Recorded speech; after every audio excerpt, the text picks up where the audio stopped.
the big picture of balance.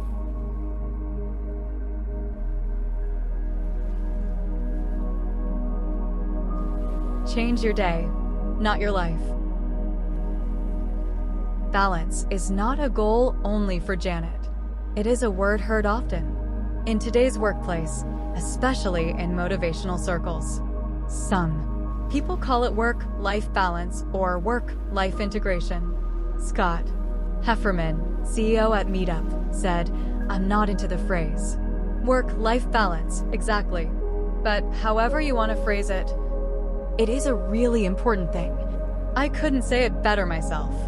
Work-life balance is usually expressed as an example of synergy, a key factor in effectiveness, with an end goal of happiness and fulfillment. At a recent conference at which I was scheduled to speak, the event organizer removed the word balance from my biography as she prepared the brochure. She told me that her people react negatively to the word. When I probed as to why the word balance, which I see as a big positive, could be regarded as a negative, she replied, "Many people feel guilty for not already having balance in their lives, and the rest don't think it is possible. A few don't think the concept even exists."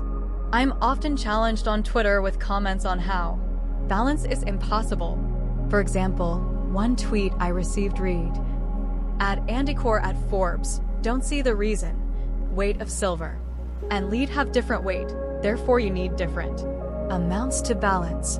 Like Scott Hefferman's quote, I too believe that balance is a really important thing, but the problem is in how people define it. My response to the challenging tweet was 50-50. #balance, if possible, would underdeliver. I love your silver/lead metaphor. #balance is synergy. 1 + 1 is equal to 3. I suggest that those people start seeing the 1 in 7. Because in my experience, most people do believe balance in one definition or another exists, even though they admit they don't have it and they're not at all sure how to achieve it or if it's possible to achieve it and be successful in today's working world. I get it. From a purely objective perspective, a state of balance implies equilibrium, and in most areas of life, equilibrium sucks the passion out of life and creates a status quo that is less energetic, less dynamic, and more likely to produce resistance than motivation. Even so, I often hear, "My work is consuming me and my family is suffering. I'm succeeding at my job and failing in my health and non-work relationships. I'm not sure all the time and energy that I'm pouring into my career is going to be worth it in 40 years. But what should you do if you are passionate about becoming more successful and/or often challenged to accomplish more, faster, better, and in less time than before? How do you balance a high-demand job with the needs for fulfilling personal relationships, maintaining your health, and having a high quality of life?" First, let me suggest a change in terms. Let's take the approach of Tony C., CEO of Zappos and author of Delivering Happiness, who has written, rather than focus on work-life separation or work-life balance, I think it's more important to focus on work-life integration. People should be doing what they're passionate about doing and having fun doing it. At the end of the day, it shouldn't be about work versus life. It should just be about life. I agree fully. Integration means that work and life are complementary.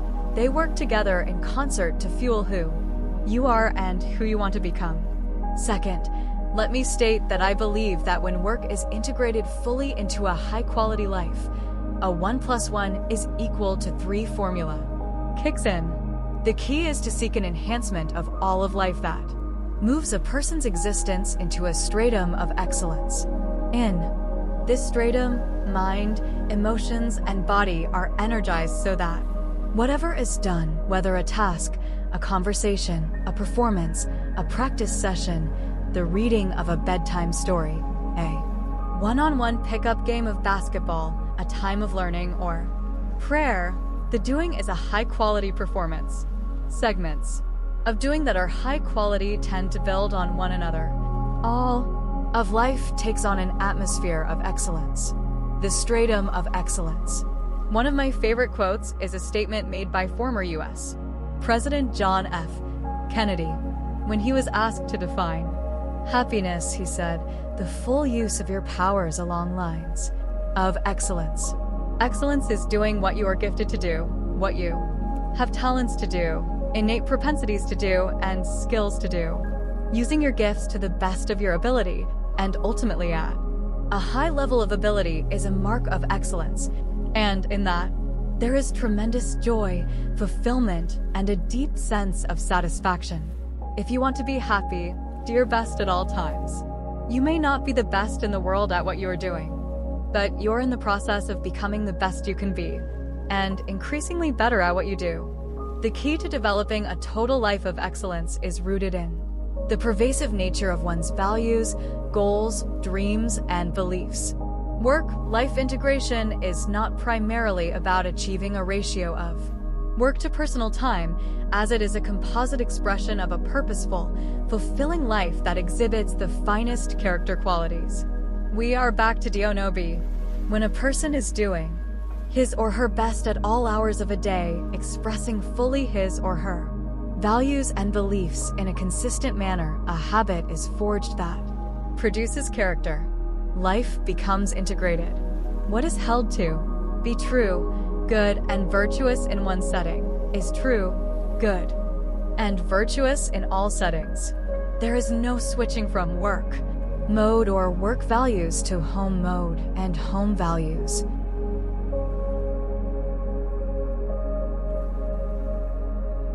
What does it take to live an integrated life? A well-defined and focused set of values and beliefs. A desire for excellence. An ability to choose tasks, responsibilities, memberships, and associations that are complementary. An ability to delegate and manage life as a whole.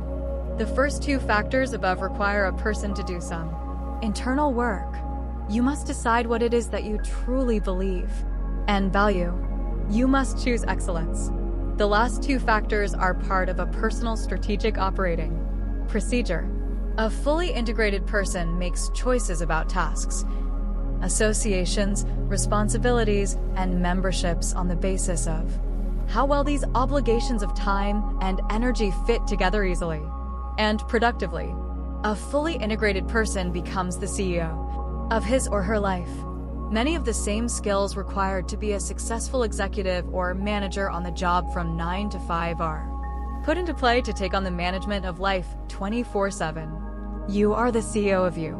Most people seem to relegate the concept of management to a work environment or to work relationships. Management, however, by definition, is the process of organizing and controlling all available resources, time, materials, money, and personnel to successfully reach a goal or maintain a desired level of quality. Management includes plenty of communication and rewards. It includes such things as goal statements and vision statements.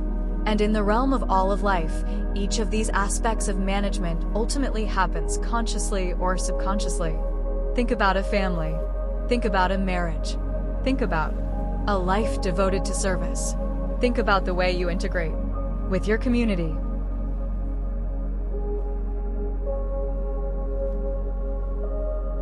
Every aspect of your life is ultimately subjected to a budget, the use of your resources. Every aspect of life includes other people, since no person truly can gain significance as a lone ranger. Every aspect of life includes allocations of time, energy, talents, and non-financial tangible resources. If this is true, and I believe it to be, then with work-life integration, each of your successes fully fuels the other areas of your life. Keith Ferrazzi, author of Who's Got Your Back and Never Eat Alone, said, "Everything you have achieved in life has been achieved by the help of others. Every dream you will achieve will happen with other people." I have this quote on my office wall. I look at it and try to live by it daily. But even so, you are the CEO of your life. You get to make the decisions. One of my friends is a professional therapist, and when I feel like giving him a hard time, I'll say, "And how do you feel about that?" to many of his comments. Kidding aside, he is a great therapist and a master of questions. He skillfully asks questions in a specific sequence. As you think about and answer them, you often abruptly come to the realization that where you are in life right now is a result of your decisions. That you are more in control of your decisions, thoughts, and future than you might believe. After this thought settles into your mind, it becomes an empowering and wonderfully motivating ideal. When you begin to think strategically about the whole of your life and take on the role of CEO of your life, you likely will find that some things don't fully fuel the other areas of life. If something does not, it is extraneous and should be phased out or jettisoned immediately in order to streamline your overall life operation. Other things may need to be folded into your schedule, your budget, and your set of responsibilities in order for you truly to max out what you perceive to be your purpose in life. The end goals are subject to your design, but I suspect you likely will place high value on quality health, emotional, physical, and spiritual, a sense of fulfillment, and deep happiness or joy. In that framework, money becomes a tool to reach goals, not the end game.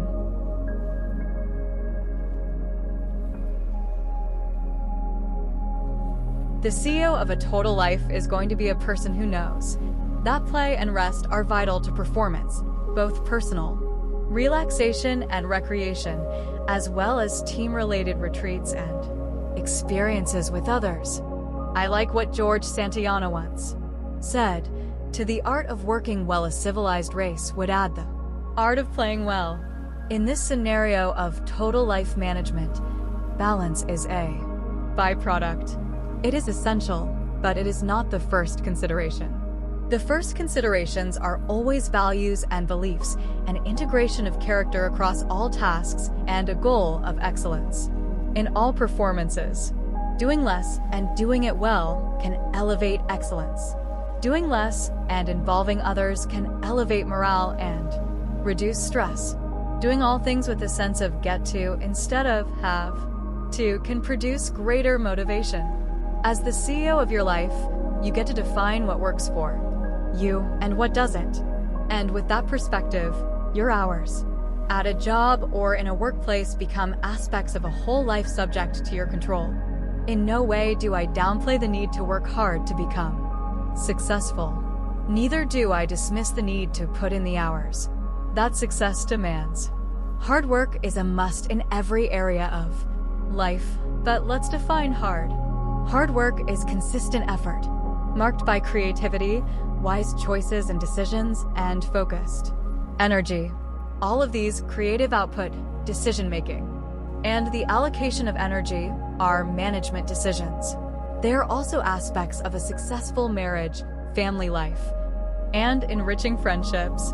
Marriage, parenting, and friendships also require creativity, wise choices and decisions, and focused energy.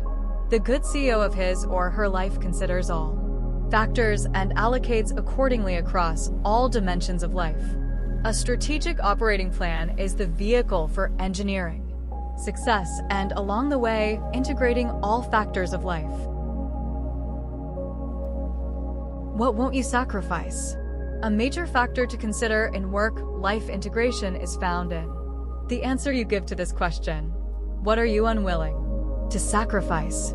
We all know the stories of those who worked hard and achieved the top rung of their respective ladder only to find that they had a trail of personal debris in their wake. Damaged relationships, poor health, and a void deep inside. That begs to know, is this all there is? The pursuit of goals may require sacrifice of bits and pieces. From time to time, there may be less time for the pursuit of hobbies, less alone time, less time for shopping for the latest gadget, and so forth. But no goal is worth the sacrifice of anything that a person deems to be eternally important or a part of what makes life meaningful and fulfilling. Perhaps it might be worth the sacrifice for a week or two, but be careful to not let this sacrifice become your standard operating procedure. SP. Core concept. Pick 3. Amy Jo Martin, author of Renegades Write the Rules, once found herself sitting in a meeting that did not directly involve her areas of responsibility. She became a bit bored and mentally began running through her mental to-do list. She tried to look interested, but realized that she hadn't succeeded when her boss, who was seated next to her, handed her a note. On it were 3 words: work, family, self. After she read the note, her boss leaned over and whispered, "Pick 2.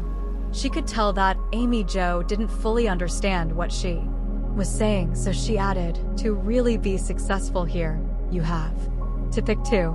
At that very moment, although she knew she was considered one of the company's most talented up-and-comers, Amy Jo mentally quit her job. 2 months later, she made it an official resignation. Soon after, she began her own company, which soon became one of the most successful in her industry. She said, "I picked 3. I was not only more successful, but happier. I had more energy, more patience, and was more motivated than I had been in years." Can a person truly pick all 3?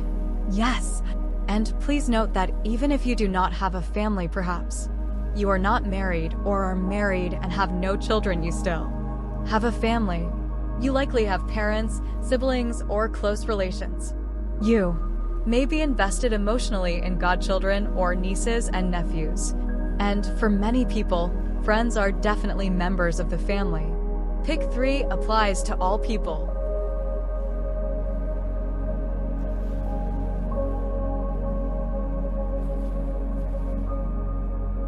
To change your day, remember, thrivers see balance, however they define it, less as the reward of a successful life and more as the vehicle that makes lasting success possible. They believe that work plus life is 1 + 1 is equal to 3. Thrivers are the CEO of their life. They are in control of how they manage their life and do so based on their values, character, and a goal of excellence in all performances. Thrivers know what they are not willing to sacrifice. What is sacred to you?